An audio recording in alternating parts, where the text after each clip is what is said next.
ఇక మొత్తం మీద కాళేశ్వరం గడువుకు సంబంధించి మరో 2 నెలలు పొడిగిస్తూ రాష్ట్ర ప్రభుత్వం నిర్ణయం తీసుకుంది.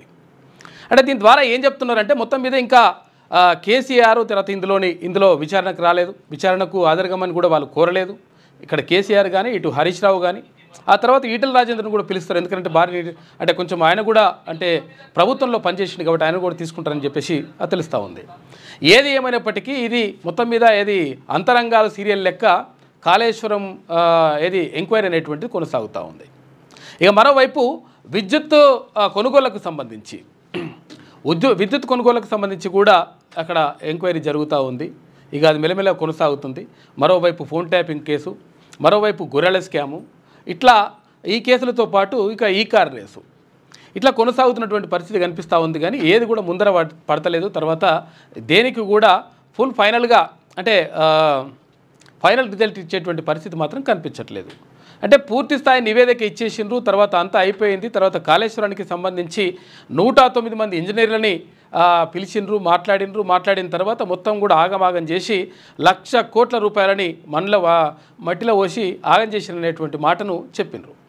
అయితే ఇంకా విచారణ మరి అంటే ఇందులో అప్పుడు ప్రభుత్వాన్ని నడిపించినటువంటి కేసీఆర్ కానీ తర్వాత భారీ నీటిపారుదల శాఖ మంత్రిగా ఉన్నటువంటి హరీష్ రావు కానీ వీళ్ళందరూ కూడా ఎవరు లేరు అనేటువంటి ఆరోపణల నేపథ్యంలో మరొక్కసారి మరో 2 నెలలు పొడిగిస్తూ ప్రభుత్వం నిర్ణయం తీసుకుంది.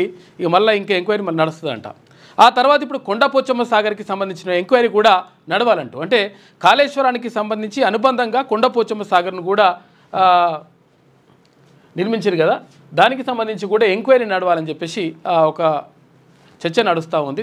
అందులో భాగంగా కొండపోచమ్మ సాగర్, ఇక మల్లన్న సాగర్, ఇక ఈ సాగర్లన్నీ మెల్లమెల్లగా అయిపోయేసరికి ప్రభుత్వం అయిపోయే టైం వస్తుందని చెప్పేసి కొంతమంది విమర్శలు చేస్తూ ఉన్నారు. ఏది ఏమైనప్పటికీ నిజంగా కూడా పారదర్శకంగా అప్పుడంటే భారతీయ జనతా పార్టీ ప్రభుత్వం అంటే కేంద్రంలో ఉన్నటువంటి ఎన్డీఏ ప్రభుత్వం కూడా గతంలో ఆరోపించింది. ఎందుకంటే కాళేశ్వరం ప్రాజెక్ట్ అనేటువంటిది ఇక్కడ కేసీఆర్కి తర్వాత ఆయన కుటుంబానికి ఏటీఎం లాగా మారింది అని చెప్పేసి అక్కడ నితిన్ గడ్కరీ చెప్పిండు.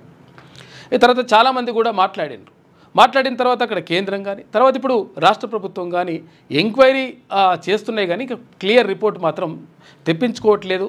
తర్వాత తొందరగా దీన్ని పూర్తి చేయట్లేదు. మొత్తం కూడా వాళ్ళని తీసుకుపోయి చెర్లపల్లి జైలు వేస్తాం, ప్రత్యేకంగా వాళ్ళకు రూములు కట్టిస్తా అని చెప్పినటువంటి ఎవరైతే ఉన్నారో వాళ్ళు కనీసం దీని గురించి పట్టించుకోవట్లేనటువంటి ఆరోపణలు మాత్రం వినిపిస్తూ ఉన్నాయి. సరే, ఏది ఏమైనప్పటికీ అది మెల్లగా కొనసాగుతుంది. ఇక మరోవైపు భారత్లో ఉగ్ర కుట్రలను చేసేందుకు ఇక్కడి నుంచే కొంతమంది ఉగ్రవాదులకు సహకరిస్తున్నటువంటి ఆరోపణలు కాదు, కొంతమందిని పట్టుకున్నారు. అనుమానితులని పట్టుకొని 12 మందిని పట్టుకొని ఈ లంగనా కొడుకులు ఏం చేస్తున్నారంటే అసలు యాక్చువల్గా ఇక్కడ ఉన్నటువంటి సమాచారాన్ని, ఇక్కడ ఉన్నటువంటి ఏదైతే కీలకమైనటువంటి స్థావరాలు ఉంటాయో, ఇక్కడ ఉన్నటువంటి ఏదైతే డిఆర్డిఓ కానీ లేకపోతే ఇక్కడ ఎన్ఎఫ్సి కానీ ఇలాంటి కీలకమైనటువంటి ఏవైతే స్థలాలు ఉంటాయో వాటికి సంబంధించినటువంటి సమాచారాన్ని అక్కడ పాకిస్తాన్కి చేరవేస్తున్నట్లుగా తెలుస్తూ ఉంది. ఈ నేపథ్యంలోనే అక్కడ జ్యోతి మల్హోత్రా అని చెప్పేసి ఓ యూట్యూబర్, ఆ యూట్యూబర్ ఏమైంది, జ్యోతి మల్హోత్రా ఎందుకు ఇట్లా చర్చనీయాంశంగా మారింది, తర్వాత ఎందుకు అట్లా అయిందంటే ఎవరైతే పాకిస్తాన్ నుంచి వచ్చినటువంటి విదేశాంగ శాఖ కార్యదర్శులు ఎవరైతే ఉంటారో భారత్లో ఆ ఎంబసీలో ఉంటారో ఆ రోజు కేక్ తీసుకొచ్చిండు కదా, పహల్గామ్ ఘటన జరిగిన తర్వాత తెల్లారి కేక్ తీసుకొచ్చేసి నడుచుకుంటూ పోయినాడు ఎవడైతే ఉండో వానితోటి బాగా క్లోజ్గా ఉండదంటే క్లోజ్గా ఉండడంతో పాటు పాకిస్తాన్ కూడా పోయి ఆ పాకిస్తాన్లో ఉన్నటువంటి చాలా ప్లేస్లు నేను పాకిస్తాన్కి వచ్చేసిన పాకిస్తాన్లో ఈ ప్లేస్ ఆ ప్లేస్ అని చెప్పింది. కానీ ఇక్కడ భారత్లో ఉన్నటువంటి కీలకమైనటువంటి స్థలాలు ఏవైతే ఉంటాయో వాటికి సంబంధించినటువంటి సమాచారాన్ని పాకిస్తాన్కి చేరవేస్తుందనేటువంటి ఆరోపణలు ఉన్నాయి. ఆరోపణలు కాదు, ఆమె కూడా ఒప్పుకున్నట్టుగా చెప్తా ఉన్నారు. అయితే ఇక్కడ సికింద్రాబాద్లో అక్కడ రైల్వే స్టేషన్ మెట్రో ఓపెనింగ్కి సంబంధించి వచ్చినప్పుడు అంటే ప్రధానమంత్రి వచ్చినప్పుడు అక్కడికి కూడా వచ్చిందట ఈ వెస్ట్ ఫెలో వచ్చేసి ఇక్కడ సమాచారాన్ని పాకిస్తాన్కి చేరవేస్తుందనేటువంటి ఆరోపణల నేపథ్యంలో ఆమెతో పాటు ఇంకో 6గురిని అదుపులోకి తీసుకున్నారు. వారితో పాటు ఇంకొక 6గురు. ఇదంతా కూడా లంగనా కొడుకులు ఏంటంటే అసలు యాక్చువల్గా దేశానికి సంబంధించినటువంటి అంతర్గత విషయాలకు సంబంధించినటువంటి సమాచారాన్ని పాకిస్తాన్కి చేరవేస్తున్నట్టుగా తెలుస్తూ ఉంది. ఇటువంటి వాడు ఎవడున్నా కానీ వాళ్ళు పట్టియడం కాదు, మొత్తం వాడిని ఏం చేసినా కానీ పాపం లేదు. ఎందుకంటే దేశ భద్రతకు సంబంధించి కొన్ని లక్షలాది మంది సైనికులు అక్కడ ఆర్మీ కానీ ఎయిర్ ఫోర్స్ కానీ తర్వాత నేవీ కానీ అందులో ఉన్నటువంటి త్రివిధ దళాలు రాత్రింబవళ్ళు కష్టపడి దేశాన్ని కాపలా కాస్తూ ఉంటే ఇటువంటి లంగా కొడుకుల వల్ల మొత్తం కూడా ఇక్కడి సమాచారం వెళ్తుందనేటువంటి ఆరోపణల నేపథ్యంలో దాన్ని ఉగ్ర కుట్రలన్నింటినీ కూడా భగ్నం చేస్తూ ఉన్నారు మన భద్రతా బలగాలు. ఇక మరోవైపు ఇక్కడ హైదరాబాద్తో పాటు అక్కడ రంపచోడవరం అంటే ఏపీలోని రంపచోడవరం మరికొన్ని చోట్ల బాంబు పేలుళ్లకు టిఫిన్ బాక్స్ బాంబు పేలుళ్లకు ప్లాన్ చేస్తున్నట. ఆ ప్లాన్ చేసినటువంటి ఆ ప్లాన్లని భగ్నం చేసినాయి మన భద్రతా బలగాలు. దానికి సంబంధించినటువంటి విషయాలు కూడా తెలుస్తూ ఉన్నాయి. ఇక మరోవైపు ఇక్కడ ఇందిరా సౌర జల గిరిజల పథకం ఏవైతే ఉందో దానికి సంబంధించింది నిన్న ముఖ్యమంత్రి రేవంత్ రెడ్డి అక్కడ నాగర్ కర్నూలు జిల్లాలో ప్రారంభించిండు. చెంచు ఆదివాసీలు ఎవరైతే ఉన్నారో చెంచు ఆదివాసులకు 100% ఇల్లు కట్టిస్తాం. తర్వాత వాళ్లకు ఇప్పటి వరకు గతంలో ఒడ్లు అంటే ఒరేస్తే ఉరే అని చెప్పేసి గత ప్రభుత్వం చెప్పింది. కాకపోతే మేమిప్పుడు సన్న ఒడ్లు వండించేసి పేదల ఆకలి తీర్చేందుకు మేము ప్రయత్నిస్తున్నామని చెప్పేసి ముఖ్యమంత్రి రేవంత్ రెడ్డి చెప్పినటువంటి మాట. మొత్తం మీద జరుగుతున్నటువంటి పరిణామాలు ఇట్లా ఉంటే ఇంకా చాలా విషయాలు ఉన్నాయి, మనం మాట్లాడుకుందాం. మార్నింగ్ న్యూస్లో ముందుగా ఈనాడు దినపత్రికను చూద్దాం. వాళ్ళు జైల్లో పెడితే మేము నీళ్ళు ఇస్తున్నాం. జైల్లో పెడుతుంటే ఆదివాసీలను జైల్లో పెట్టింది కదా గత ప్రభుత్వం. గిరిజనులకు సాగునీరు అందిస్తున్న ఘనత మా ప్రభుత్వానిదే. నాడు వరి వేస్తే ఉరి అన్నారు. మేము సన్నబియ్యంతో పేదల కడుపు నింపుతున్నాం. 100 రోజుల్లో అచ్చంపేట నియోజకవర్గంలోని రైతులందరికీ సోలార్ పంపులు. ఇందిరా సౌర గిరి జల వికాసం ప్రారంభోత్సవ కార్యక్రమంలో సీఎం రేవంత్ రెడ్డి నిన్న మాట్లాడాడు. పోడు భూముల కోసం పోరాటం చేసిన గిరిజనులు జైల్లో పెట్టిన చరిత్ర గత ప్రభుత్వానిది. అయితే ఆ భూముల్లో బోర్లు వేసి సౌర విద్యుత్తో సాగునీరు అందిస్తున్న ఘనత తమ ప్రభుత్వానిదని ముఖ్యమంత్రి రేవంత్ రెడ్డి చెప్పారు. వరి వేస్తే ఉరి అని గత సర్కార్ అంటే అదే రైతన్న సన్నధాన్యం పండించేలా చేసి పేదలకు సన్నబియ్యం పంపిణీ చేస్తూ కడుపు నింపుతున్నామన్నారు. అయితే సోమవారం నాగర్ కర్నూలు జిల్లా ఆమ్రాబాద్ మండలం మాచారంలో ఇందిరా సౌర గిరిజల వికాసం పథకాన్ని ఆయన ప్రారంభించారు. అనంతరం మాచారంలో జలంధర్ అనే గ్రామస్తుడు నిర్మించినటువంటి దానికి వెళ్ళి అక్కడ చూసిండంట. నిన్న ముఖ్యమంత్రి నాగర్ కర్నూలు జిల్లాలో పర్యటించిండు. ఎందుకంటే సొంత జిల్లా. తర్వాత ఈ కార్యక్రమం తర్వాత ఏది సొంతూరు కొండారెడ్డిపల్లికి కూడా వెళ్ళిన తర్వాత అక్కడ ఆంజనేయ స్వామికి పూజలు కూడా చేసినట. నాగర్ కర్నూలు జిల్లా ఆమ్రాబాద్ మండలం మాచారంలో ఇందిరా సౌర గిరిజల వికాసం పథకం ప్రారంభోత్సవం శిలాఫలకం ఆవిష్కరించిన సీఎం రేవంత్ రెడ్డి, ఉప ముఖ్యమంత్రి భట్టి విక్రమార్క, చిత్రంలో షబ్బీర్ అలీ, వీర్లపల్లి శంకర్, చిన్నారెడ్డి, మంత్రులు పొన్నం ప్రభాకర్, ఇక జూపల్లి కృష్ణారావు, దామోదర్ రాజనరసింహ, తుమ్మల నాగేశ్వరరావు, పొంగులేటి శ్రీనివాసరెడ్డి, ఉత్తమ్ కుమార్ రెడ్డి, సీతక్క తదితరులందరూ కూడా నిన్న ఈ కార్యక్రమంలో పాల్గొన్నారు. వారికి ప్రజలే బుద్ధి చెప్తారు. అక్రమ సంపాదనతో కొందరు మా ప్రభుత్వంపై సామాజిక మాధ్యమాల్లో అసత్య ప్రచారాలు చేస్తున్నారు. వారికి ప్రజలే బుద్ధి చెప్తారు. మేము అధికారంలోకి వచ్చిన మొదటి సంవత్సరంలోనే 60,000 ప్రభుత్వ ఉద్యోగాలు, మరో 1,00,000 ప్రైవేటు ఉద్యోగాలు వచ్చేలా చర్యలు చేపట్టాం. 12 యూనివర్సిటీలకు వీసీలను నియమించాం. ప్రతి నియోజకవర్గంలో ఇంటిగ్రేటెడ్ పాఠశాలను నిర్మిస్తున్నాం. 16 నెలల్లో 3 లక్షల కోట్ల రూపాయల పెట్టుబడులు తీసుకొచ్చామని చెప్పేసి నిన్న ముఖ్యమంత్రి రేవంత్ రెడ్డి మాట్లాడాడు. ఉన్నాయా విజువల్స్ అవి?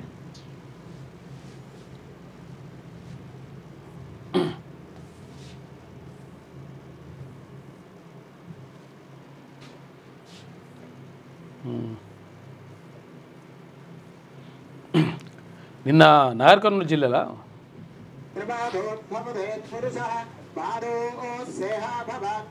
ఇందిరా సౌర గిరిజల వికాసం కార్యక్రమం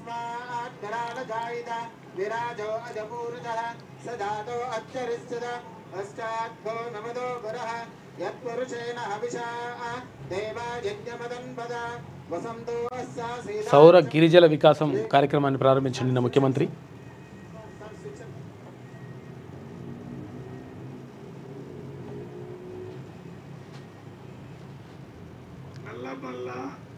డిక్లరేషన్ అంటే ఈ ప్రాంతంలో ఉన్న గిరిజనులకు సంబంధించినటువంటి దాని మీద 10 కమాండ్స్ లాంటి డిక్లరేషన్ ఆవిష్కరిస్తారు. ఇప్పుడు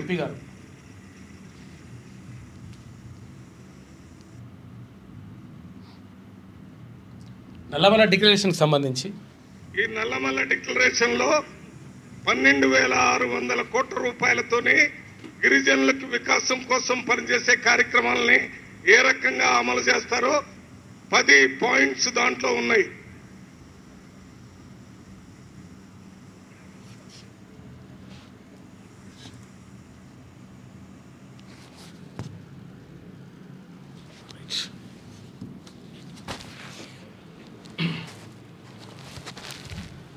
ఇది సీఎం కార్యక్రమానికి సంబంధించి. ఇక ఆదివాసీ గిరిజనులందరికీ ఇందిరమ్మ గృహాలు నల్లమల్ల డిక్లరేషన్ ప్రకటించిన సీఎం రేవంత్ రెడ్డి అని చెప్పేసి ఇందాక ప్రకటించింది కదా అది. ఇక 5 లక్షల మందికి యువ వికాసం జూన్ 2న మంజూరు పత్రాలు పంపిణీ చేస్తామని చెప్పేసి నెలకు 2,000 కోట్ల రూపాయలు ఖర్చు చేయనున్న ప్రభుత్వం. అఖిలపక్ష బృందాల పేర్లపై రగడ, తామిచ్చిన పేర్లను పరిగణలోకి తీసుకోలేదన్న కాంగ్రెస్, అది పూర్తిగా ప్రభుత్వ నిర్ణయం అని చెప్పేసి కేంద్ర మంత్రి రిజిజు చెప్తా ఉన్నాడు. మొత్తం మీద అఖిలపక్షానికి సంబంధించి బృందం పైన అఖిలపక్ష బృందాన్ని ఏదైతే వివిధ దేశాలకు పంపిస్తూ ఉన్నారో అక్కడ పాక్ సంబంధించినటువంటి దౌత్య కార్యక్రమానికి సంబంధించి ఏదైతే వివిధ దేశాలకు పంపిస్తున్నటువంటి ప్రతినిధులు ఉన్నారో 7 బృందాలుగా కేంద్ర ప్రభుత్వం ప్రతినిధులను పంపిస్తూ ఉంది, ఎంపీలని. అందులో భాగంగా కాంగ్రెస్ పార్టీ ఏదైతే సూచించినటువంటి మనుషులు ఎవరైతే ఉంటారో, ఎవరైతే క్యాండిడేట్స్ ఉంటారో వాళ్ళకి సంబంధించి వాళ్ళని పంపించకుండా భారతీయ జనతా పార్టీ తమ ఇష్టం వచ్చిన వాళ్ళని పంపిస్తూ ఉంది అని చెప్పేసి ప్రధానంగా శశి తరూర్కి సంబంధించి మాట్లాడింది కాంగ్రెస్ పార్టీ. ఇది ప్రభుత్వ నిర్ణయం, ఇది పార్టీ నిర్ణయం అంటా ఉన్నారు. ఇక గాజా మొత్తాన్ని స్వాధీనం చేసుకుంటాం, నెతన్యాహు సంచలన ప్రకటన అని చెప్పేసి ఒక వార్త కనిపిస్తూ ఉంది. గాజా మొత్తం కూడా చేసి పడేస్తా అంటుండే. ఇక విదేశీయులకు ఆశ్రయం ఇచ్చేందుకు భారత్ ధర్మశాల కాదని చెప్పేసి సుప్రీంకోర్టు అన్నది. ఎందుకంటే శ్రీలంక నుంచి వచ్చిన ఒక అతను భారత్కు వచ్చిన తర్వాత మేము భారత్లోనే ఉంటా, నాకు ఇక్కడ ఆశ్రయం కల్పించండి, నేను భారత్లో అంటే పౌరునిగా నేను ఉంటా అని చెప్పేసి అతను విజ్ఞప్తి చేస్తే, లేదురా బాబు అట్టెట్లయితుంది, విదేశీయులకు ఆశ్రయం ఇచ్చేందుకు భారత ధర్మశాల ఏం కాదు, ఇక్కడ ఉన్న వాళ్ళే ఇక్కడ ఉంటారు లెక్క, వేరేటోళ్ళు వచ్చి ఇక్కడ ఉండడానికి వీల్లేదు అని చెప్పేసి సుప్రీంకోర్టు క్లియర్గా చెప్పేసింది అనమాట. కీలక సమాచారం శత్రువుకు, ఇక చూసినావా ఇట్లా గూఢచర్యం ఆరోపణలపై అదుపులో 12 మంది, ఎక్కువగా పంజాబ్ వారే, 2 మహిళలు కూడా ఉన్నారంట. పహల్గామ్ ఉగ్రదాడి ఆపరేషన్ సింధూర్ తర్వాత దేశంలో పాకిస్తాన్ గూఢచర్య ఆనవాళ్లు విరివిగా బయటపడుతున్నాయి. ముఖ్యంగా ఉత్తర భారతంలో పాక్ నిఘా సంస్థ కోసం పలువురు పనిచేస్తున్నట్లు వెలుగులోకి వచ్చింది. సెక్యూరిటీ గార్డు, విద్యార్థి, వ్యాపారి, యూట్యూబరు వంటి వారు దాయాది దేశానికి ఒప్పందించే వ్యవహారాల్లో ఆరితేరినట్లు గుర్తించిన దర్యాప్తు అధికారులు పాక్ గూఢచర్య నెట్వర్క్పై ఉక్కుపాదం మోపుతున్నారు. గడిచిన 2 వారాల్లో ఇందులో భాగస్వామ్యం ఉన్న 12 మందిని పంజాబ్ నుంచి 6, హర్యానా నుంచి 5, ఉత్తరప్రదేశ్ నుంచి 1 అరెస్ట్ చేశారు. అదుపులోకి తీసుకున్న వారిలో 2 మహిళలు కూడా ఉన్నారంట. హర్యానాకు చెందిన మహిళా యూట్యూబర్కు ఏకంగా ఢిల్లీలోని పాకిస్తాన్ రాయబార కార్యాలయ అధికారి ఎహసాన్ ఉర్ రహీం అలియాస్ డానిష్తో సంబంధాలు ఉన్నాయంట. ఈ వేస్ట్ ఫెలోకు అసలు ఇటువంటి వాళ్ళని ఏం చేసినా పాపం లేదు. ఎందుకంటే ఎవడైతే అక్కడ పహల్గామ్ ఉగ్రదాడి జరిగిన తర్వాత ఎవడైతే అది తీసుకొచ్చి కేక్ తీసుకొచ్చి కట్ చేస్తుంది కేక్ తీసుకొచ్చిండో వానితోటి ఈ సంబంధాలు పెట్టుకుందంటే ఈ వేస్ట్ ఫెలో వానితోటి క్లోజ్గా మూవ్ అవుతూ ఇక్కడ ఉన్నటువంటి సమాచారాన్ని అక్కడ చేరవేసేటువంటి ప్రయత్నం చేస్తూ ఉందంట. పహల్గామ్ను సందర్శించిన జ్యోతి మల్హోత్రా అని చెప్పేసి, పహల్గామే కాదు ఇక్కడ కూడా వచ్చింది. సికింద్రాబాద్ రైల్వే స్టేషన్కి సంబంధించి అప్పుడు కూడా ఈ వేస్ట్ ఫెలో వచ్చేసి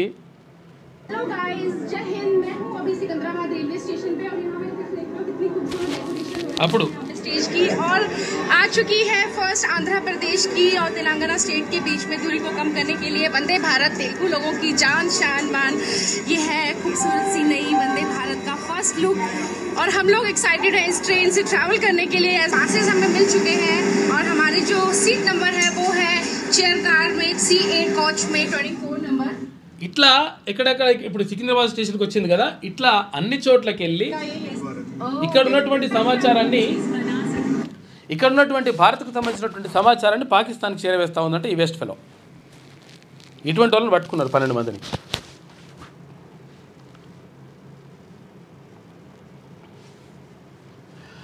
ఇక కొండపోచమ్మపై విజిలెన్స్ ఈ నెల 26 నుంచి విచారణకు హాజరు కావాలంటూ 63 మంది ఇంజనీర్లకు పిలుపొచ్చిందంట.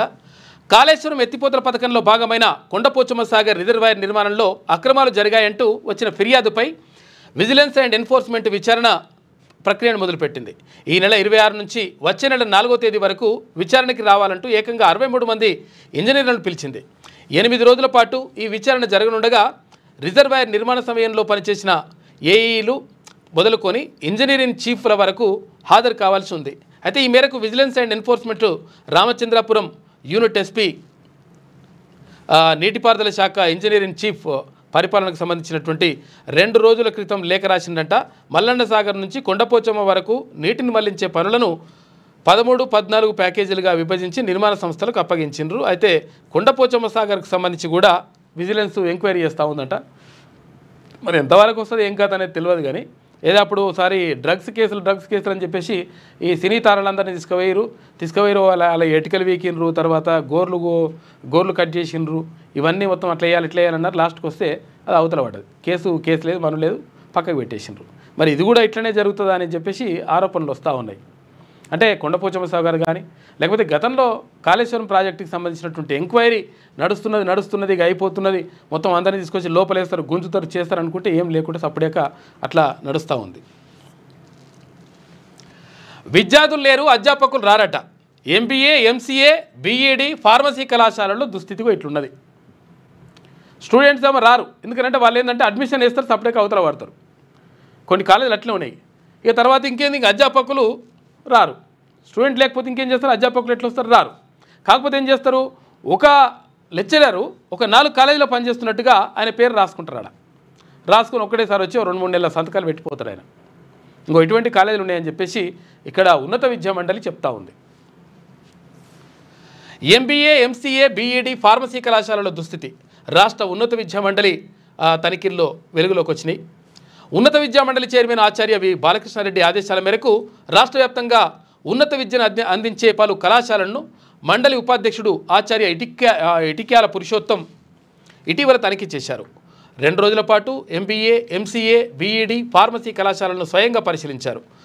ఆయన ఎందుకంటే ఆయన అక్కడ ఉస్మాన్ సిటీలో ప్రొఫెసర్గా పనిచేసిండు. ఆయన కళాశాలల్లో గుర్తించిన లోపాలపై నివేదికను ఆయన కొద్ది రోజుల క్రితం చైర్మన్కు సమర్పించారు. విశ్వవిద్యాలయాలు సైతం తూతు మంత్రంగా తనిఖీలు నిర్వహించి ఇవన్నీ కూడా చేస్తూ ఉన్నాయట. దీంతో మొత్తం ఆగమాగం గందరగోళం. ఎందుకంటే స్టూడెంట్స్ లేరు, ఎందుకంటే వీళ్ళు పార్ట్ టైం జాబులు చేసుకుంటారు, అట్లా అడ్మిషన్ పడేస్తారు. BEd కానీ లేకపోతే MCA కానీ అటు MBA కానీ ఫార్మసీ కూడా ఇవన్నీ కూడా చేస్తారట కథలు. రాష్ట్రంలోని పలు MBA, MCA, BEd ఫార్మసీ కళాశాలలు కేవలం పేరుకు మాత్రమే ఉన్నాయి. తరగతులు జరగడం లేదు. హాజరు రిజిస్టర్ల నిర్వహణ సరిగా లేదు. కొన్ని చోట్ల తరగతి గదులకు తాళం తీసిన దాఖలాలే లేవంట. దుమ్ముతో నిండిపోయాయి. అవసరమైనంత మంది అధ్యాపకులు లేరు. మరికొన్ని చోట్ల ఉన్న విశ్వవిద్యాలయాల ద్వారా ఆమోదం పొందలేదంట. అయితే బోధనా సిబ్బంది హాజరు రిజిస్టర్లు మచ్చుకైనా కనిపించలేదని చెప్పేసి రాష్ట్ర ఉన్నత విద్యా మండలి అధికారుల తనిఖీల్లో వెలుగు చూసిన వాస్తవాలని చెప్పేసి ఇట్లున్నాడ పరిస్థితి. ఇంకేడొస్తా చదువు. ఈ రాష్ట్రంలో పెరిగిన మద్యం ధరలు పెరిగిన మద్యం ధర మర్చిపోదామని చెప్పేసి తాగుతుందని చెప్పేసి మరి నువ్వెందుకు తాగుతున్నావు అని అడుగుతున్నట. ఇక్కడ ధరలు పెరుగుతున్నాయని కూడా తాగిండు ఒక ఆయన బాధతోటి. నువ్వెందుకు తాగుతున్నావు అంటే మరి నాదో బాధ ఉందని చెప్పేసి ఒక్కొక్కరిది ఒక్కొక్క బాధ ఉంటుంది. అట్లున్నదంట. ఇది ఈనాడులో ఉన్నటువంటి ప్రధాన కథనాలు. అయితే ఒకసారి వెలుగు చూద్దాం. కాళేశ్వరం గడువు పొడిగింపు. కాళేశ్వరం గడువు మళ్ళా పొడిగింపు. ఇక 2 నెలలు పెంచుతూ ప్రభుత్వం ఉత్తర్వులు జారీ చేసింది. వారంలో రిపోర్టు వచ్చే ఛాన్స్ ఉండగా ఇంతలోనే గడువు పెంచింది. ఎందుకని పెంచింది అంటే ఇక్కడ కేసీఆర్ పేరు లేదు, హరీష్ రావు పేరు లేదు. మరి ఎవరిని తీసుకుపోయి లోపలేస్తారు? 109 మంది ఇంజనీర్లని ఎవరితో వాళ్ళతో మాట్లాడి ఎంక్వైరీ చేసి అంతా చేసిన తర్వాత అసలు ఏంది మరి ఎవడు దీనికి బాధ్యత వహించాలని చెప్పేసి అనుకున్నప్పుడు ఇట్లా మొత్తం కూడా ఆరోపణలు వస్తున్నాయని తెలిసినప్పుడు అప్పుడు మళ్ళీ 2 నెలలు మళ్ళీ పెంచిరట లెక్క. ఇప్పటికే 109 మంది ఆఫీసర్లు వ్యక్తుల స్టేట్మెంట్ రికార్డ్ చేసిరు. ఇంకా ఎవరిని విచారిస్తారన్న దానిపై ఊహాగానాలు ఉన్నాయంట. కాళేశ్వరం జ్యుడిషియల్ కమిషన్ గడువును రాష్ట్ర ప్రభుత్వం మరో 2 నెలలు పొడిగించింది. ఈ నెల 31తో కమిషన్ గడువు ముగుస్తుండగా జూలై 31 వరకు పొడిగిస్తూ సోమవారం ఇరిగేషన్ శాఖ ముఖ్య కార్యదర్శి రాహుల్ బొజ్జా ఉత్తర్వులు జారీ చేశారు. ఇక హైదరాబాద్లో కమిషన్ తదుపరి సిట్టింగ్స్ నిర్వహించి విచారణను పూర్తి చేసి జూలై 31 నాటికి రిపోర్టును సమర్పించనుంది అయితే అని ఉత్తర్వుల్లో పేర్కొన్నారు. అయితే నిజానికి ఈ వారంలోనే ప్రభుత్వానికి కమిషన్ తన రిపోర్టు అందజేసేందుకు సిద్ధమైంది. అధికారులను, ఇంజనీర్లను విచారించి రిపోర్టుకు తుది మెరుగులు దిద్దుతున్నది. ఇలాంటి టైంలో అకస్మాత్తుగా ప్రభుత్వం కమిషన్ గడువును మరో 2 నెలలు పొడిగించడం, మళ్ళీ విచారణ అంటూ ఉత్తర్వుల్లో పేర్కొనడం వెనుక మర్మమేటని రాజకీయ వర్గాలు, అధికారుల్లో చర్చ జరుగుతుంది. అయితే కమిషన్ మళ్ళీ సిట్టింగ్స్ నిర్వహిస్తుందని ప్రభుత్వం చెప్పడంతో ఇంకా పలువురి ని విచారించనుందనేటువంటి విషయం స్పష్టమవుతుంది. అయితే ఎవరిని విచారిస్తారనేది హాట్ టాపిక్గా మారింది. ఎవరిని విచారిస్తారు? ఇక కాకని విచారించాలి, తర్వాత అక్కడ హరీష్ రావుని విచారించాలి అంటున్నారు. 7వసారి కాళేశ్వరం ప్రాజెక్టులో అత్యంత కీలకంగా చెప్పే మేడిగడ్డ బ్యారేజీ 2023 అక్టోబర్ 21న కుంగిపోయింది. అయితే బ్యారేజీలోని 7వ బ్లాక్ మీటర్న్నర మేర భూమి లోపలికి కూరుకుపోయింది. దీనిపై అటు నేషనల్ డ్యామ్ సేఫ్టీ అథారిటీ, ఇటు విజిలెన్స్ డిపార్ట్మెంట్లు విచారణ పూర్తి చేసి నివేదికను సమర్పించినాయి కానీ మరి అసలు యాక్చువల్గా మరి ఏం జరుగుతుందనే చూడాలి. నివేదిక సమర్పించిన తర్వాత ఎవరో బాధ్యులు రావాలిగా బయటకు, చూడాలి మరి ఏం జరుగుతుంది. ఇంకా 2 నెలలు మరి పెంచారు. ఇంకెవరు ఉన్నారు? ప్రభుత్వం కాళేశ్వరం కమిషన్ గడువును మరో 2 నెలలు పొడిగించడం వెనుక ఆంతర్యమేంటన్నది చర్చనీయాంశంగా మారింది. ఇంకెవరిని విచారణకు పిలుస్తారన్న దానిపై ఊహాగానాలు నడుస్తున్నాయి. అప్పట్లో అధికారులు విచారించిన తర్వాత కాళేశ్వరం ప్రాజెక్టుపై ప్రభుత్వ విధాన నిర్ణయాలకు సంబంధించి నాటి సీఎం కేసీఆర్, నాటి ఇరిగేషన్ మంత్రి హరీష్ రావు, నాటి ఆర్థిక మంత్రి ఈటెల రాజేందర్ను విచారణకు పిలుస్తారన్న వార్తలు వచ్చాయి. కానీ కమిషన్ మాత్రం వారిని పిలవలేదు. వారి వాంగ్మూలాలు లేకుండానే రిపోర్టు తయారు చేసి ప్రభుత్వానికి సమర్పించేందుకు రెడీ అయింది. అయితే రిపోర్టు సమర్పించడానికి ముందు కమిషన్ ఇటు లీగల్ ఒపీనియన్ తీసుకున్నట్లు తెలిసింది. కమిషన్ క్రాస్ ఎగ్జామినేషన్లో దాదాపు అధికారులందరూ అప్పటి ప్రభుత్వ నిర్ణయాలకు తగ్గట్టుగానే నడుచుకున్నామని చెప్పారు. ఈ క్రమంలోనే అప్పుడు ఎట్లా చెప్తే వాళ్ళు అట్లా చెప్పి చేసామని చెప్పారట అధికారులు. ఈ క్రమంలో కేవలం అధికారుల స్టేట్మెంట్ల ఆధారంగానే రిపోర్ట్ను సమర్పిస్తే లీగల్ సమస్యలు వచ్చే అవకాశం ఉందని, విధానపరమైన నిర్ణయాలు తీసుకున్నోళ్ళ స్టేట్మెంట్లు రికార్డు చేయాలని కమిషన్ అభిప్రాయానికి వచ్చినట్లు సమాచారం. ఈ నేపథ్యంలో కేసీఆర్, హరీష్ రావు, ఈటెల రాజేందర్ను కూడా విచారించేందుకే కమిషన్ గడువును 2 నెలలు పొడిగించి ఉంటారని అధికారులు చర్చించుకుంటున్నారంట. మొత్తం మీద ఇదే కథ. ఎందుకంటే కమిషన్ రిపోర్ట్ రెడీ అయిపోయింది అని చెప్పేసి ఇక్కడ justice PC Ghosh commission report ready చేసిందని చెప్పిండ్రు. మరి చెప్పిన తర్వాత బాగానే ఉంది, రిపోర్ట్ రెడీ చేసిండ్రు, చాలామంది 109 మందిని విచారించిండ్రు. మరి విచారించిన తర్వాత ఎవరిని లోపలేయాలి, ఎవరిని దీనికి బాధ్యులుగా వేయాలి, నిజంగా ఇది అసలు యాక్చువల్గా అన్యాయం జరిగిందా లేదా? మరి అన్యాయం జరిగింది. మరి జరిగినప్పుడు ఎవరు దీనికి బాధ్యత వహించాలి అనుకున్నప్పుడు ఇక్కడ కేసీఆర్ని ఎందుకు ఆయన ఎందుకు విచారించలేదు? అప్పుడు ముఖ్యమంత్రిగా ఉన్నాడు కదా, ప్రభుత్వ ఆదేశాల మేర ప్రభుత్వ పెద్దల సుప్రీం ఆదేశాల మేరకే చేసినామని చెప్పేసి అన్నారు కదా, మరి ఆయన ఎందుకు పిలవలేదు, ఆయనతో ఎందుకు మాట్లాడలేదని చెప్పేసి అడిగాను. తర్వాత ఆరోపణలు వచ్చినాయి. ఆ తర్వాత అప్పుడు ఇరిగేషన్ శాఖ మంత్రి అంటే భారీ నీటిపారుదల శాఖ మంత్రిగా ఉన్నటువంటి హరీష్ రావుకి సంబంధించి కూడా ఎందుకు ఆయనని పిలవలేదు, ఆయనను ఎందుకు ప్రశ్నించలేదు, మరి ప్రశ్నించకపోతే ఆయనను విలువకపోతే మరి ఇంకా ఎవరిని బాధ్యులుగా చేస్తారు అని చెప్పేసి ఆరోపణలు వచ్చినాయి. ఆనాటి ఆర్థిక శాఖ మంత్రిగా ఉన్నటువంటి ఈటెల రాజేందర్ కూడా ఎందుకు పిలవలేనటువంటి ఆరోపణల నేపథ్యంలో ఈ ముగ్గురిని విచారించాలని చెప్పేసి అంటా ఉన్నారు. మరి నిజంగా ఏం చేస్తారో చూడాలి. మరి ఇప్పుడు కాళేశ్వరం కమిషన్ చైర్మన్ ఏం చేస్తారో చూడాలి. రష్యా ఉక్రెయిన్ మధ్య సీజ్ ఫైర్ చర్చలు స్టార్ట్ అయినాయని చెప్పేసి అక్కడ ట్రంప్ అంటా ఉండు. రష్యా ఉక్రెయిన్ మధ్య వార్ ముగిసినట్లేనని 2 దేశాల మధ్య సీజ్ ఫైర్కు చర్చలు ప్రారంభమయ్యాయని అమెరికా ప్రెసిడెంట్ ట్రంప్ ప్రకటించారు. ఇక రష్యా అధ్యక్షుడు పుతిన్ ఉక్రెయిన్ ప్రెసిడెంట్ జెలెన్స్కీతో వేర్వేరుగా మాట్లాడినని చెప్పేసి ఎక్స్లో పేర్కొన్నాడంట ట్రంప్. రాష్ట్రంలో 77 మంది డిఎస్పీల బదిలీ. రాష్ట్రంలో భారీగా సివిల్ డిఎస్పీల బదిలీలు జరిగాయి. హైదరాబాద్, సైబరాబాద్, రాచకొండ, వరంగల్, రామగుండం, కరీంనగర్ కమిషనరేట్ల సహా అన్ని జిల్లాల్లో 77 మందిని బదిలీ చేస్తూ డీజీపీ జితేందర్ ఉత్తర్వులు జారీ చేసినారు. 77 మంది డిఎస్పీలని బదిలీ చేసినారు నిన్న. అది ఎక్కడ బాయ్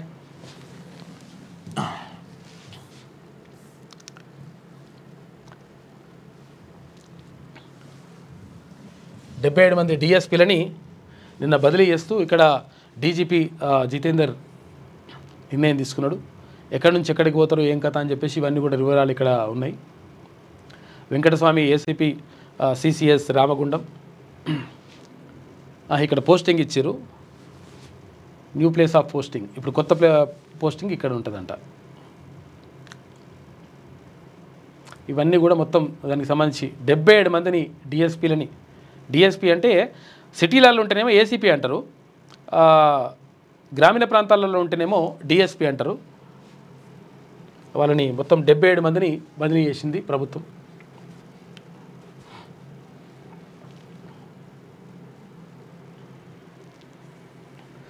ఇక లక్నో కేల్కతం IPL 18లో లక్నో ప్లే ఆఫ్స్ రేస్ నుంచి వైదొలిగింది. సోమవారం హైదరాబాద్తో జరిగిన మ్యాచ్లో తొలుత బ్యాటింగ్ చేసిన లక్నో 205 స్కోర్ చేసింది. చేజింగ్లో హైదరాబాద్ 18.2 ఓవర్లలోనే 206 స్కోర్ చేసింది. 7 వికెట్ల తేడాతో విజయం సాధించిందంట. హైదరాబాద్ విజయం సాధించింది, లక్నో కేల్కతం అయిపోయిందని చెప్పేసి అంటున్నారు. హైదరాబాద్ పైన కూడా అప్పుడే అయిపోయింది కదా, అప్పుడే అయిపోయింది. ఏదో ఇప్పుడు ఇక ఆడినట్టు గెలిచినట్టు ఉన్నది కథ.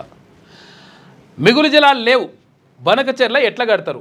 గోదావరి కావేరీ లింక్ ప్రాజెక్టును పరిగణనలోకి తీసుకుంటే నీటి లభ్యత మరింత కష్టం. కేంద్ర జలశక్తి శాఖకు NWDA వెల్లడించిందంట. అయినా బనకచెర్లపై ముందుకే వెళ్తున్న ఏపీ అని చెప్పేసి ఇక్కడ బనకచెర్ల ప్రాజెక్టును కట్టేస్తామని చెప్పేసి అక్కడ ఏపీ ఆంధ్రప్రదేశ్ చెప్తా ఉంది. మరి ఎక్కడి నుంచి నీళ్ళు తీసుకొస్తారు అంటే గోదావరి కావేరిని లింక్ చేసి ఒకవేళ మిగులు జలాలను మేము తీసుకొని పోతామని చెప్పేసి అంటా ఉన్నారు. అరే ఇక్కడ మిగులు జలాలే లేకపోతే మీరు బనకచెర్లకు ఎట్లా నీళ్ళు తీసుకుపోతారా బాబు అని చెప్పేసి అడుగుతూ ఉన్నారంట. అయినా కానీ అక్కడ కట్టుకుంటూ పోతున్నారు లెక్క. గతంలో కూడా ఇట్లనే జరిగింది. గతంలో కూడా ఇక్కడ ఇది పోతిరెడ్డిపాడు కానీ తర్వాత ఇక్కడ పోతిరెడ్డిపాడు హెడ్ రెగ్యులేటర్ నుంచి మొత్తం అంటే ఇక్కడ శ్రీశైలం కృష్ణా జలాలను తీసుకుపోవడం కానీ అటు ఏది రాయలసీమ లిఫ్ట్ ఇరిగేషన్ కానీ ఇవన్నీ కూడా అనుమతులు లేకుండానే ఇష్టం వచ్చినట్టు కట్టుకొని మళ్ళీ ఆగమాగం చేసేసి నీళ్ళని ఎత్తుకొని పోయినరు ఏపీ వాళ్ళు. ఇప్పుడు ఈ బనకచెర్ల కథ నడుస్తుందంట. టిఫిన్ బాక్స్ బాంబులతో పేలుళ్లకు కుట్ర. ఆన్లైన్లో టిఫిన్ బాక్సులు, వైర్లు, రిమోట్ సెల్స్ ఆర్డర్ చేసినట్టు ఈ లంగానా కొడుకులు. అమ్మోనియం, సల్ఫర్, అల్యూమినియం కొనుగోలు. హైదరాబాద్లో 3 రోజుల పాటు మకం వేసిన 6 ICS అనుమానిత టెర్రరిస్టులు. బోయిగూడలో 3 రోజుల మీటింగ్. ఇక ఏపీ రంపచోడవరంలో బ్లాస్టింగ్కు రిహార్సల్స్ చేసిరట. ఇక బ్లాస్టింగ్ కోసం 4 సభ్యులకు బాధ్యతలు. విజయనగరం పోలీసులు రిమాండ్ రిపోర్ట్లో సంచలన విషయాలు వెలుగులోకి వచ్చినాయి. రంగంలోకి దిగిన NIA వివరాల సేకరణలో నిమగ్నమైందంట. మొత్తం కూడా టిఫిన్ బాక్సులలో బాంబులు పెట్టేసి ఇప్పుడు గతంలో కూడా ఇక్కడ ఏది ఇదేంటి దిల్సుఖ్ నగర్ జంట పేలుళ్ళ కేసుకు సంబంధించి మొత్తం కూడా అప్పటికప్పుడే పేలిపోవడం, తర్వాత చాలామంది మొత్తం కూడా చనిపోయినటువంటి ఘటన చోటు చేసుకుంది.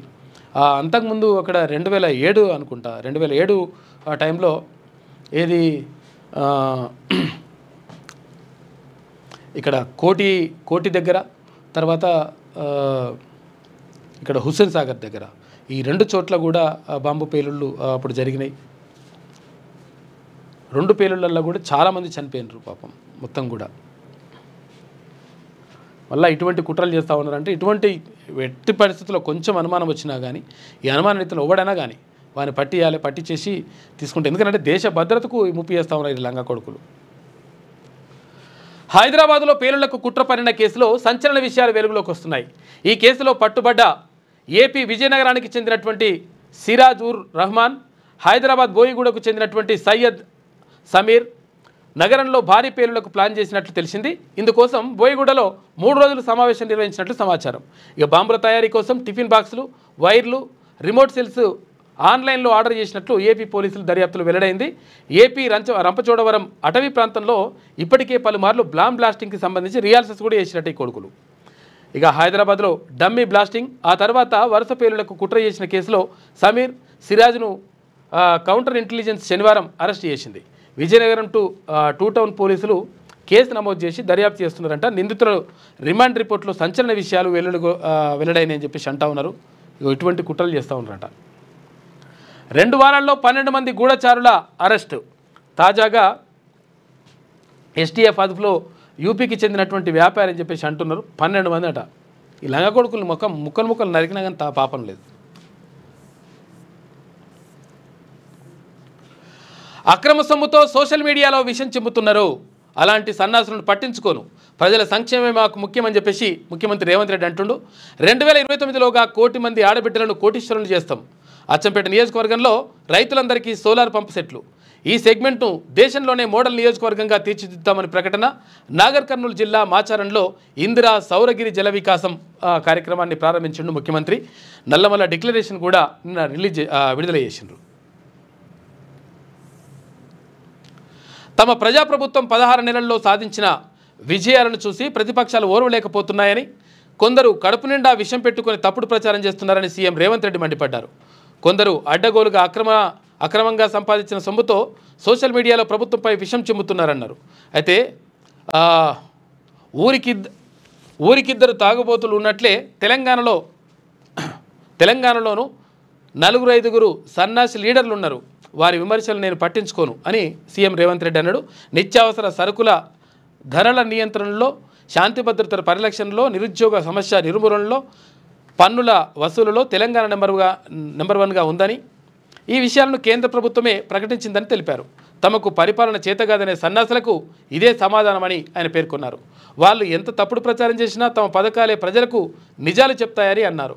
12,600 కోట్ల రూపాయల ఇందిరా సౌరగిరి జల వికాసం పథకాన్ని సోమవారం నాగర్ కర్నూలు జిల్లా అమ్రాబాద్ మండలం మాచారం గ్రామంలో సీఎం రేవంత్ రెడ్డి ప్రారంభించారు. ఇక సౌరగిరి జల వికాసం పైలాన్ను ఆవిష్కరించారు. గిరిజన సంక్షేమ శాఖ ఏర్పాటు చేసినటువంటి ఫోటో ఎగ్జిబిషన్ పరిశీలించారు. రిమోట్ ద్వారా సోలార్ మోటార్లు ఆన్ చేశారు. అనంతరం చెంచు మహిళా రైతులతో ముఖాముఖి మాట్లాడారు. అచ్చంపేట నియోజకవర్గ స్వయం సహాయక సంఘాలకు 119 కోట్ల రూపాయల విలువైన చెక్కును అందజేశారు. నల్లమల డిక్లరేషన్ విడుదల చేశారు. ఈ సందర్భంగా ఏర్పాటు చేసిన సభలో సీఎం రేవంత్ రెడ్డి నిన్న మాట్లాడాడు. దానికి సంబంధించినటువంటి ఫోటో అది. పాత బస్తీలో అగ్ని ప్రమాదానికి కారణం ఏంటి? షార్ట్ సర్క్యూట్ అంటున్న ఫైర్ సేఫ్టీ డిపార్ట్మెంటు, కాదంటున్న విద్యుత్ శాఖ. ఎటులు తేల్చని అధికారులు, కొనసాగుతున్న పోలీసుల దర్యాప్తు. 48 గంటలు గడిచినా నో క్లారిటీ అంటున్నారు. ఒకరేమో షార్ట్ సర్క్యూట్ అంటున్నారు, లేదు ఇక్కడ అగ్ని ప్రమాదం అని చెప్పేసి ఒకటి అంటారు. మరి ఏది నిజమో తేల్చలేదు. నిన్ననే తీర్మానం చెప్పేసిండు కదా, ఈ విషయం చెప్పిండ్రు. ఇక భూభారత్కి ఫిర్యాదుల వెల్లవ.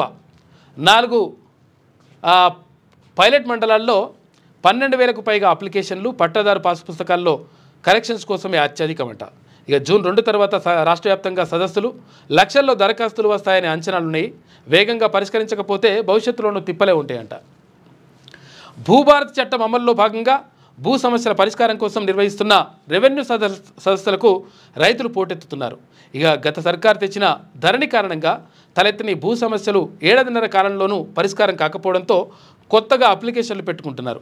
ధరణి స్థానంలో భూభారత్ చట్టాన్ని అమల్లోకి తెచ్చిన కాంగ్రెస్ సర్కార్ గత నెల 4 పైలట్ ప్రాజెక్ట్ మండలాల్లో రెవెన్యూ సదస్సులు నిర్వహించగా ఏకంగా 12,000కు పైగా దరఖాస్తులు వచ్చినాయంట. వీటిలో అత్యధికం ధరణి పోర్టల్లో నమోదైన తప్పులేనని చెప్పేసి తేలిందంట భూభారతి కథ.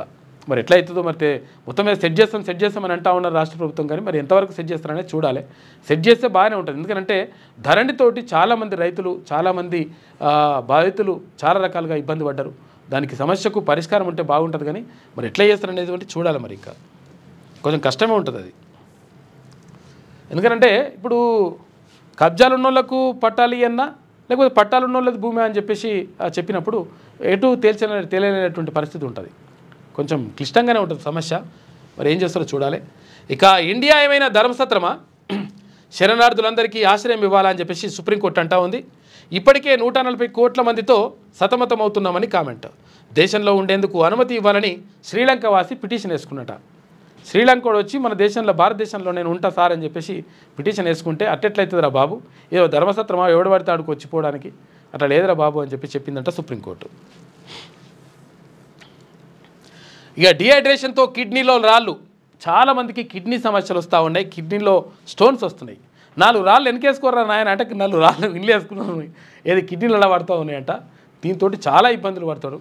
అసలు యాక్చువల్గా కిడ్నీ స్టోన్స్ వచ్చిన వాళ్ళ బాధలు చూస్తే, అంటే వాళ్ళకు ఎవరైతే ఆ స్టోన్స్ వచ్చిన తర్వాత పెయిన్ వస్తుందో, ఆ పెయిన్ వచ్చిన వాళ్ళు అంటే నొప్పి వస్తుంది కదా, నొప్పి వచ్చిన వాళ్ళు నడితే చెప్తారు.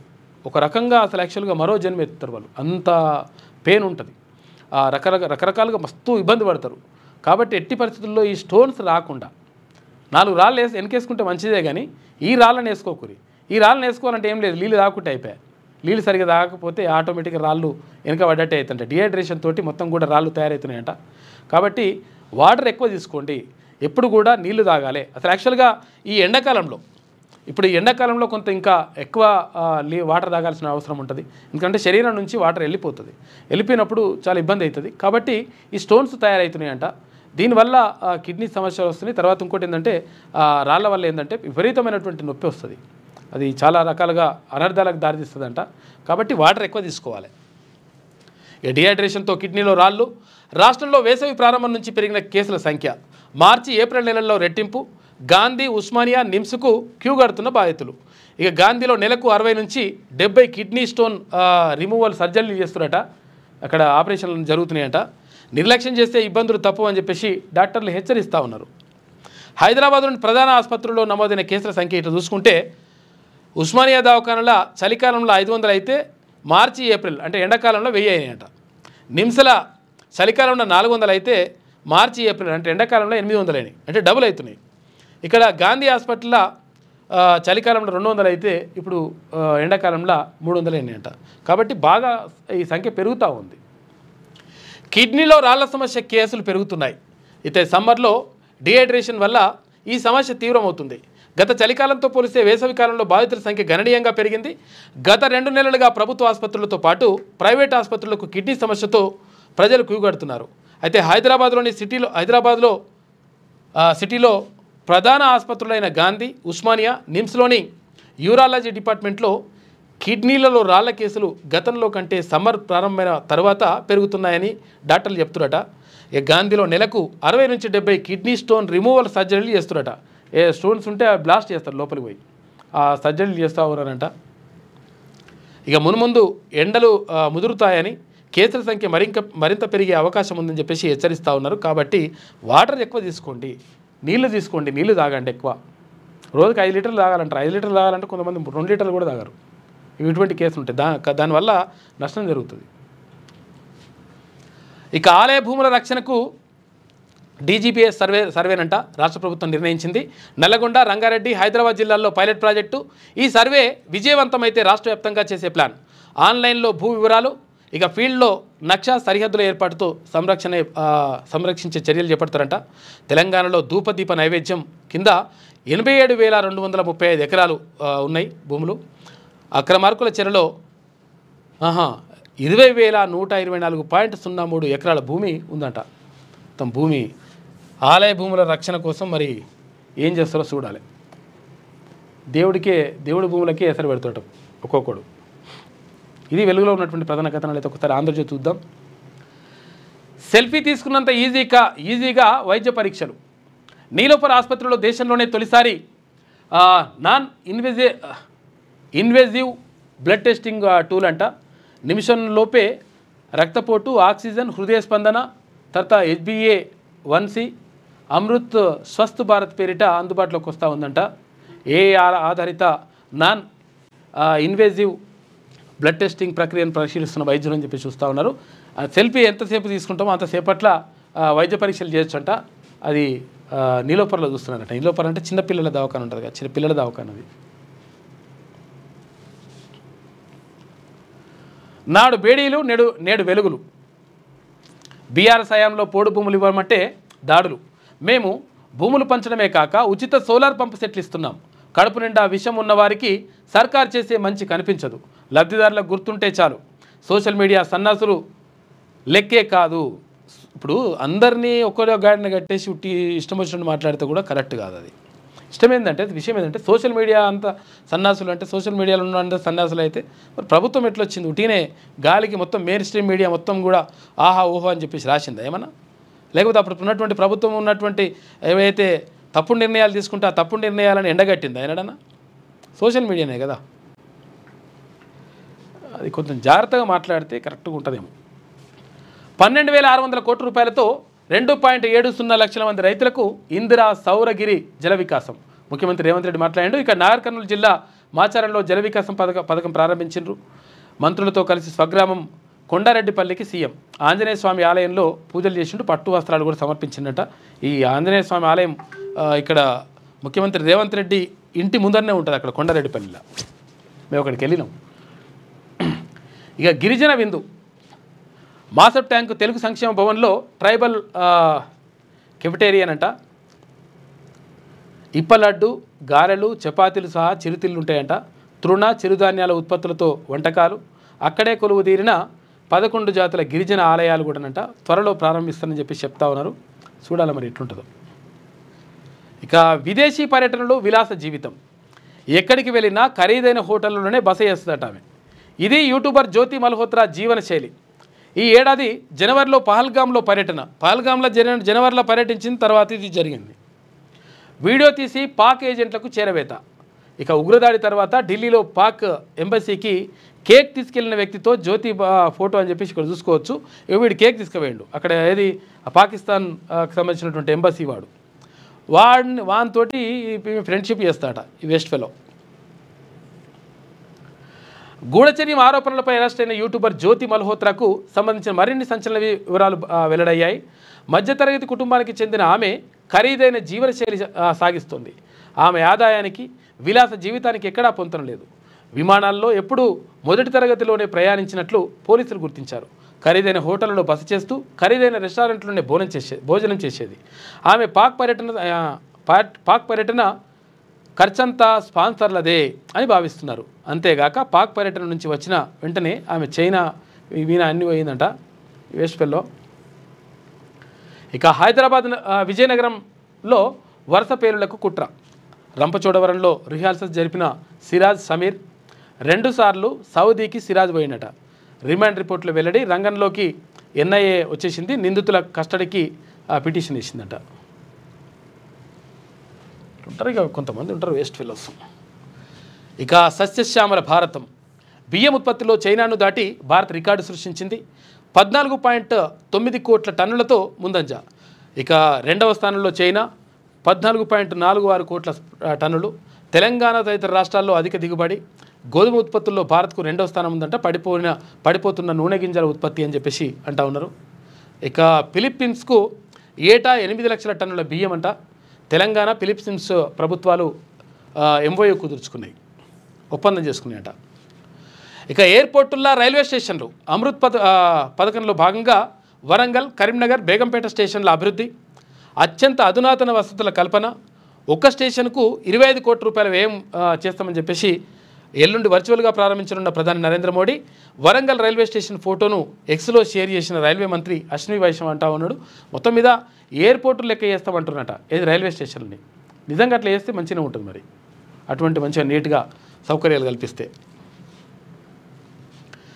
ఇక భారత్ ధర్మసత్రం కాదు, ఇప్పటికే 140 కోట్ల మంది జనాభాతో ఇబ్బందులు. శరణార్థుల అంశంపై సుప్రీంకోర్టు వ్యాఖ్యలు. ఇక ఆశ్రయం కోరిన శ్రీలంక జాతీయుడికి పిటిషన్ తిరస్కరించింది. మధ్యప్రదేశ్ మంత్రిపై సిట్. కర్నల్ సోఫియాపై అనుచిత వ్యాఖ్యల కేసులో సుప్రీంకోర్టు ఆదేశాలు జారీ చేసింది. అజయ్ షా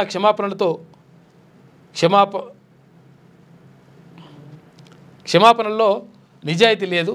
ఆయన వ్యాఖ్యల పట్ల దేశం సిగ్గుపడుతుందని చెప్పేసి ధర్మాసనం అంటా ఉంది. ఇష్టం వచ్చినట్టుగా మాట్లాడుతూ ఉన్నారు కొంతమంది. జూన్ 2న సుదీర్ఘ వాదనలు వింటాం. తెలంగాణ మెడికల్ సీట్లలో స్థానికత అంశంపై సుప్రీంకోర్టు చెప్తా ఉంది. జూన్ 2 తారీఖు నాడు వింటాన్నదంట. ఎందుకంటే అసలు యాక్చువల్గా మెడికల్ సీట్లకు సంబంధించి ఎవరు తెలంగాణ వాళ్ళు, ఎవరు లోకల్, ఎవరు కాదు అని అనుకున్నప్పుడు ఇక్కడ 2 సంవత్సరాలు ఇక్కడ చదివితే లోకల్ అయిపోతారు అన్నట్టుగా గత ప్రభుత్వం చేసింది. ఈ రకరకాల జీవోలు తేవడం ద్వారా తెలంగాణ విద్యార్థులకు అన్యాయం జరుగుతుందనేటువంటిది అక్కడ విద్యార్థుల వాదన, తల్లిదండ్రుల వాదన. కాబట్టి ఈ నేపథ్యంలో మరి సుప్రీంకోర్టు మరి ఏం చెప్తుందో చూడాలి. ఇక హైడ్రాలో డ్రైవర్ ఉద్యోగాలకు పోటెత్తిన నిరుద్యోగులు. రాష్ట్రంలోని పలు ప్రాంతాల నుంచి రాక 200 పోస్టులకు 850 మంది దరఖాస్తులు పెట్టిరట. హైదర్ నగర్, పుప్పాలగూడలోని పలు ఆక్రమణలను కూల్చివేసిన హైడ్రా అని చెప్పేసి ఒక వార్త కనిపిస్తూ ఉంది. నిన్న హైదరాబాద్లోని బుద్ధ భవన్లో హైడ్రా కార్యాలయం వద్ద బారులు తీరిన నిరుద్యోగులు. జస్ట్ డ్రైవర్ పోస్టులు వేస్తా అంటే 1000 మంది అక్కడికి తరలొచ్చిండ్రు. మొత్తం ఎక్కడికక్కడ 1000 మంది. ఏం ఉద్యోగం అట్లా అంటే మళ్ళీ చిన్న డ్రైవర్ ఉద్యోగానికి సంబంధించి భారీగా వచ్చేసిందంట.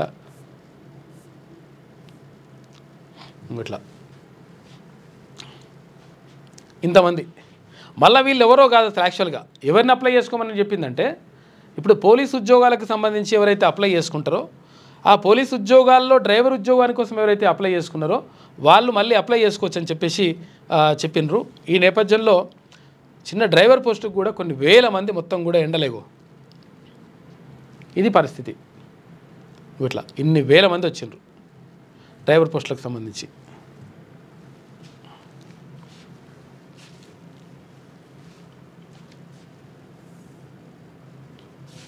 ఇక బెంగళూరులో వర్ష బీభత్సం. ఎడతెరపి లేకుండా వాన, పలు కాలనీల్లో ఇళ్లలోకి నీరొచ్చింది. చెరువులను తలపించిన రోడ్లు. రబ్బరు బోట్ల ద్వారా సురక్షిత ప్రాంతాలకు ప్రజల తరలింపు. మహారాష్ట్రలోనూ భారీ వర్షాలు వచ్చినాయి. రాష్ట్రంలో రేపు భారీ వర్ష సూచన ఉందంట. మన దగ్గర కూడా 11 జిల్లాలకు ఎల్లో అలర్ట్ జారీ చేసిండ్రు. బెంగళూరులో వర్ష బీభత్సం మామూలుగా లేదు. యాక్చువల్గా ఎట్లుందంటే యాక్చువల్గా అయితే ఇక్కడ సముద్రం బెంగళూరుకు వచ్చింది అన్నట్టుగా ఉందట. ఆ లెవెల్లో ఉందని చెప్పేసి సోషల్ మీడియా ట్రోల్ అవుతూ ఉంది. ఇంకో ఇట్లా బెంగళూరుకే సముద్రం వచ్చిందా అన్నట్టు ఉందట. బెంగళూరు బీచ్ రోడ్ ఇట్లుంది పరిస్థితి. భారీ వర్షాలు వచ్చినాయి నిన్న. అగో కొట్టుకొని పోతురు బస్సులు వస్తుంటే. అవదుడగో అంత దారుణంగా ఉంది పరిస్థితి.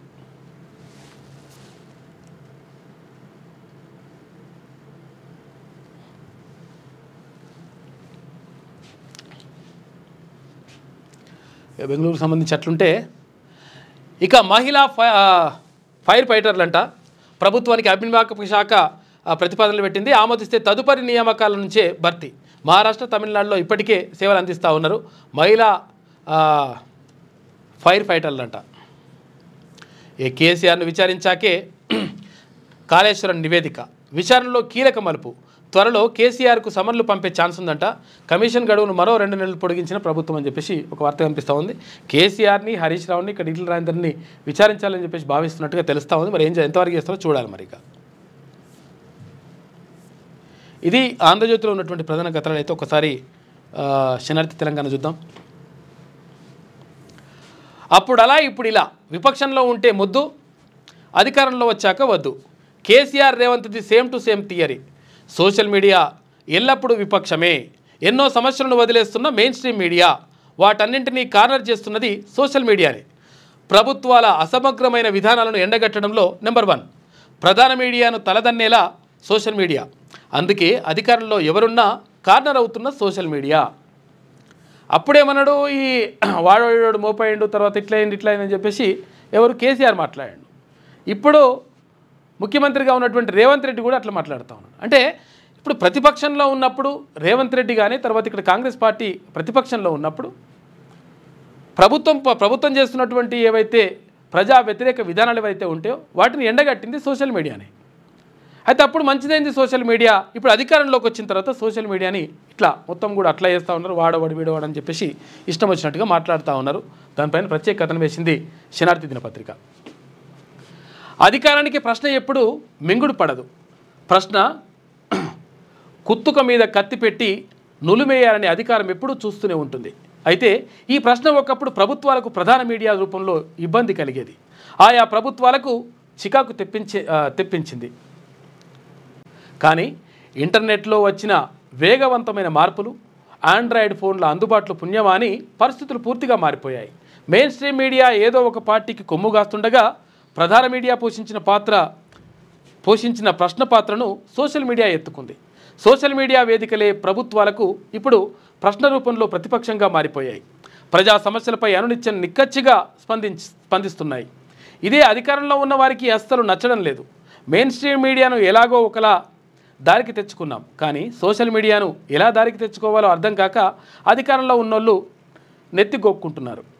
2014లో కేసీఆర్ ముఖ్యమంత్రిగా బాధ్యతలు స్వీకరించిన తర్వాత పరిపాలనను ఏకఛత్రాధిపత్యంగా కొనసాగించారు. ఇక TV9, NTV లాంటి ప్రధాన మీడియానే బ్యాన్ చేయించేశారు. ఆయా ఛానళ్లను MSOతో మాట్లాడి టీవీల్లో రాకుండా చేశారు. ఇక అదే సమయంలో మెల్లిమెల్లిగా యూట్యూబ్లో ఛానళ్లకు పెరిగిపోయినాయి. ఆ తర్వాత వివిధ సామాజిక మాధ్యమాలు ఎక్కువయ్యాయి.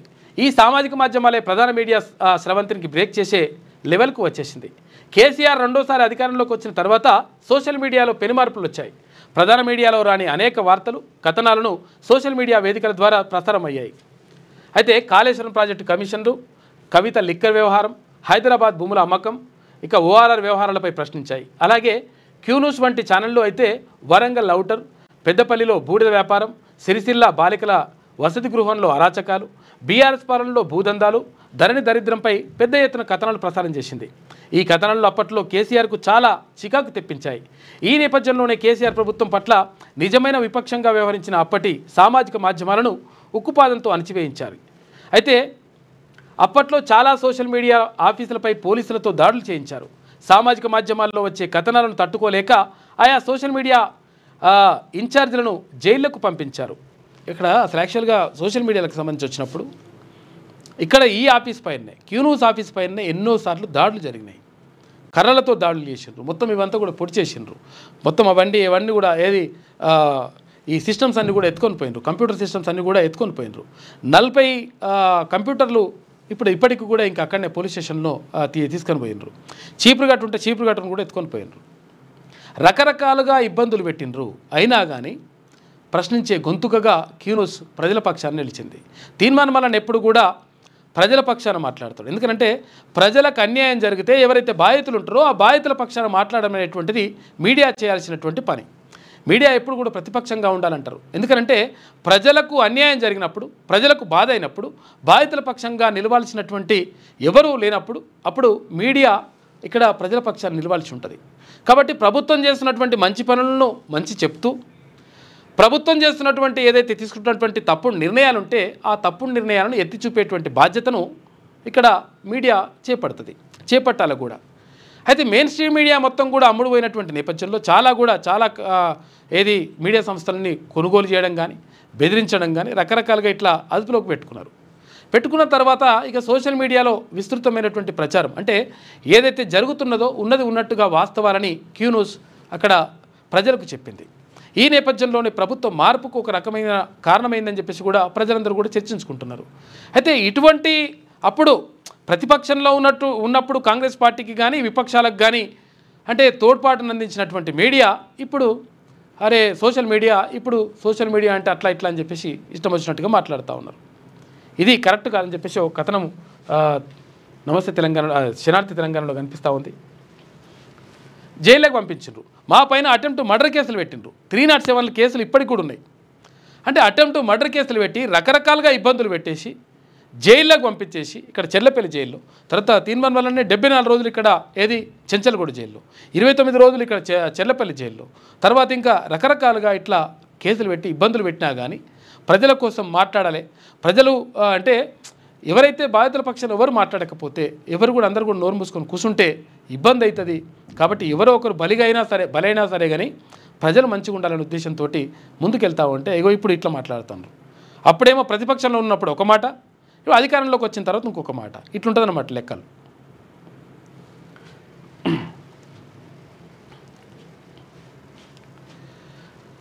ఇక ఈ విషయంలో అప్పట్లో పీసీసీ చీఫ్గా ఉన్న రేవంత్ రెడ్డి అప్పటి బీఆర్ఎస్ సర్కార్పై తీవ్రంగా మండిపడ్డారు. కేసీఆర్ సర్కార్కు సామాజిక మాధ్యమాల సమ్మెట పోటులా మారాయని చెప్పుకొచ్చారు. ఒక విపక్షంగా సోషల్ మీడియా ఛానళ్లకు అండగా ఉంటామని భరోసా ఇచ్చారు. అయితే ఇక బీఆర్ఎస్ ప్రభుత్వం పోయిన 17 నెలల క్రితమే కాంగ్రెస్ సర్కార్ వచ్చిన విషయం తెలిసిందే. అయితే కాంగ్రెస్ సర్కారు వచ్చి ముఖ్యమంత్రిగా రేవంత్ రెడ్డి బాధ్యతలు స్వీకరించిన తర్వాత సోషల్ మీడియాకు పూర్తి స్వేచ్ఛ ఉంటుందని ఆ సామాజిక మాధ్యమాల అధిపతులు భావించారు. కానీ అధికారం ఎవరి చేతుల్లో ఉన్నా అణచివేతే దాని ప్రధాన ఆయుధమని రేవంత్ రెడ్డి నిరూపించారు. రేవంత్ రెడ్డి ముఖ్యమంత్రి అయ్యాక కూడా సోషల్ మీడియా ప్రజా సమస్యలపై ప్రశ్నించడం మానుకోలేదు. నిత్యం ప్రభుత్వంలో జరిగే అవకతవకలను ప్రశ్నిస్తూనే ఉంది. అదే రేవంత్ రెడ్డికి చికాకు తెప్పిస్తోంది. మెయిన్ స్ట్రీమ్ మీడియాలో కన్నా సోషల్ మీడియా ద్వారా ప్రభుత్వం పెద్ద ఎత్తున డ్యామేజ్ గురవుతుందని ఆయన అనేక మార్లు అక్కసు బహిర్గతం చేశారు. అయితే బీఆర్ఎస్ హయాంలో సోషల్ మీడియాను హక్కును చేర్చుకున్న రేవంత్ ఇప్పుడు మాత్రం సామాజిక మాధ్యమాల పేరు చెబితేనే చిరాకు పడుతున్నారు. అయితే అప్పట్లో సోషల్ మీడియాను కార్నర్ చేసిన బీఆర్ఎస్ మాత్రం ఇప్పుడు సామాజిక మాధ్యమాలకు మద్దతు తెలుపుతోంది. అదే సమయంలో రేవంత్ మాత్రం సోషల్ మీడియా గురించి ప్రస్తావిస్తే చిర్రెత్తిపోతున్నారు అని చెప్పేసి ఒక ప్రత్యేక కథనం వేసింది శనార్థి తెలంగాణ దినపత్రిక. ఎందుకంటే సోషల్ మీడియా అప్పుడు మంచిదైంది, ఇప్పుడు చెడ్డదైంది. ఎందుకంటే అధికారంలో ఉన్న వాళ్ళకి ఎప్పుడు కూడా చెడ్డది అవుతూ ఉంది, ఎవరైతే ప్రతిపక్షంలో ఉంటే వాళ్ళకి మంచిది అవుతూ ఉంది. ఎందుకంటే ప్రజల పక్షాన మాట్లాడతారు కాబట్టి అట్లుంటుంది ఈ లెక్క అని చెప్పేసి ఒక కథనం ఉంది. కాబట్టి ముఖ్యమంత్రి గారు ఆలోచించుకోవాలి, ఎవరు మంచి చేసినరు, ఎవరు చెడు చేసినరు, ఎవరు ప్రజల్లో మార్పుకు కారణమైనరు అనేటువంటి విషయం కూడా అంటే కొంత మార్పుకు కారణమైనప్పుడు మరి దాన్ని రక్షించాల్సినటువంటి పోయి తర్వాత ఉల్టా మాట్లాడడం మాత్రం కరెక్ట్ కాదనేటువంటి విమర్శలు మాత్రం వస్తూ ఉన్నాయి. ఆలోచించుకుంటే మంచిగా ఉంటుంది. ఇక గిరిజనుల స్వావలంబన సాధించాలి, వారికి సర్కార్ తోడ్పాటుగా ఉంటుంది. ప్రభుత్వం తరఫున పోడు వ్యవసాయానికి చేయూతను అందిస్తాం. ఇందిరా సౌర గిరిజన జల వికాసం పథకం గిరిజనులకు వరం లాంటిదని చెప్పేసి ముఖ్యమంత్రి అంటుండు. ఇక గిరిజనుల సంక్షేమం అభివృద్ధి కోసం 12,600 కోట్లు కేటాయిస్తున్నామని చెప్పేసి నల్లమల డిక్లరేషన్తో గిరిజనుల జీవితాలు మారిపోతాయి. మరో 3 ఏళ్లలో మహిళలను కోటీశ్వరులు చేస్తాం. మాచారం బహిరంగ సభలో ముఖ్యమంత్రి రేవంత్ రెడ్డి మాట్లాడాడు. ఇక ఇదేనా సోకాల్డ్ ప్రజాపాలన? సమస్యలు చెప్పుకోవడానికి వస్తే అరెస్ట్ చేస్తారా? అడవి బిడ్డల సంక్షేమం పట్ల ప్రేమ ఇదేనా? CM రేవంత్పై Harish Rao fire అవుతున్నట. అప్పుడు హరీష్ రావు అట్లే చేసిండు. దేశానికి నిజం తెలియాలి, జయశంకర్ను మళ్ళీ టార్గెట్ చేసిన రాహుల్. పాక్కు ఆపరేషన్ సింధూర్ విషయం ముందే తెలుసా? మనం ఎన్ని విమానాలు కోల్పోయామో చెప్పాలని చెప్పేసి డిమాండ్ చేస్తూ ఉన్నారు. ఇప్పుడు పాకిస్తాన్ని అది కూల్చేసిన ఇది కూల్చేసినామంటారు కదా, మనవి కూడా ఎన్ని కూల్పోయినా చెప్పాలని చెప్పేసి అక్కడ రాహుల్ గాంధీ ప్రశ్నిస్తూ ఉన్నారు. రాహుల్ వ్యాఖ్యలు పాక్ మీడియాలో వైరల్ అవుతున్నాయి. తీవ్రంగా స్పందించిన విదేశాంగ శాఖ దాడికి ముందే పాక్కు సమాచారం ఇవ్వలేదని చెప్పేసి స్పష్టం చేస్తారట.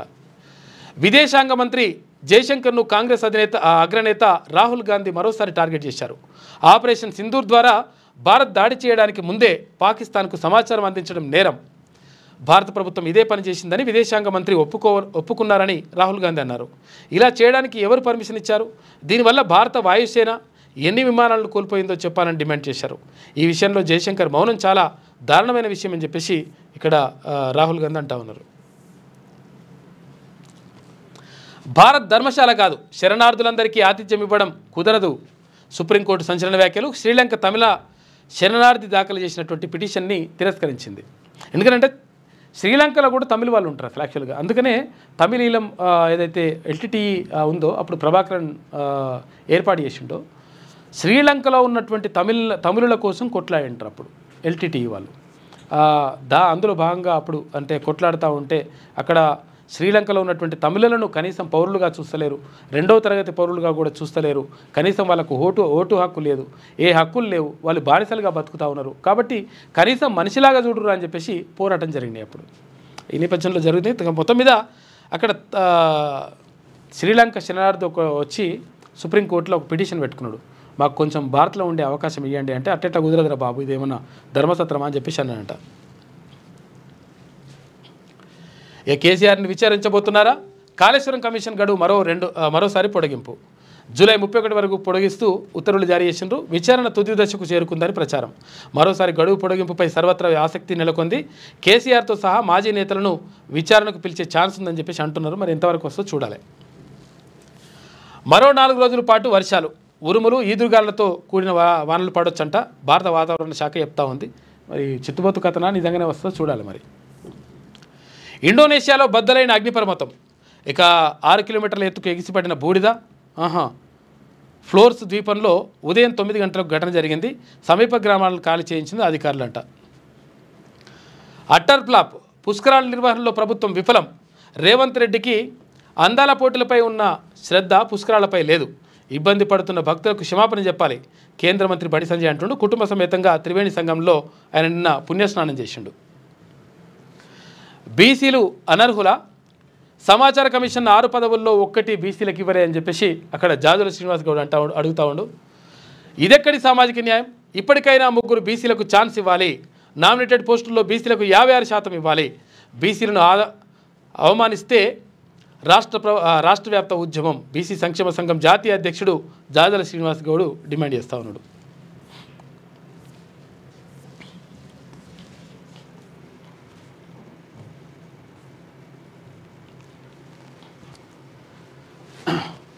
ఇక నేటి మాట చూసుకుంటే, నువ్వు ప్రశ్నించే గలానివే మల్లన్న. అవును, ముమ్మాటికి నువ్వు ప్రశ్నించే గలానివే. దొరల దమన నీతిని ఎండగట్టిన సామాన్యుడివే.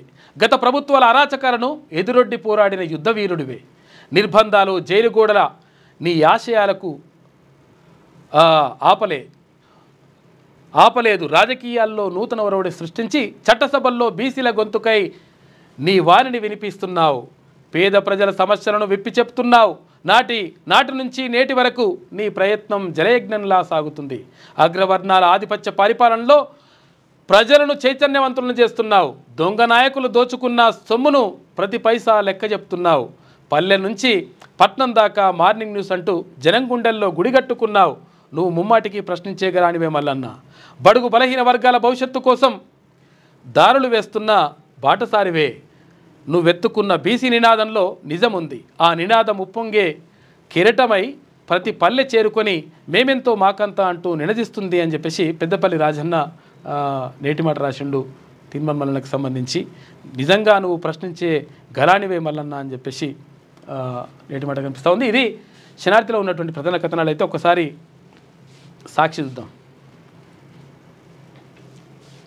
సగం యాడే వచ్చినట్టుందిగా.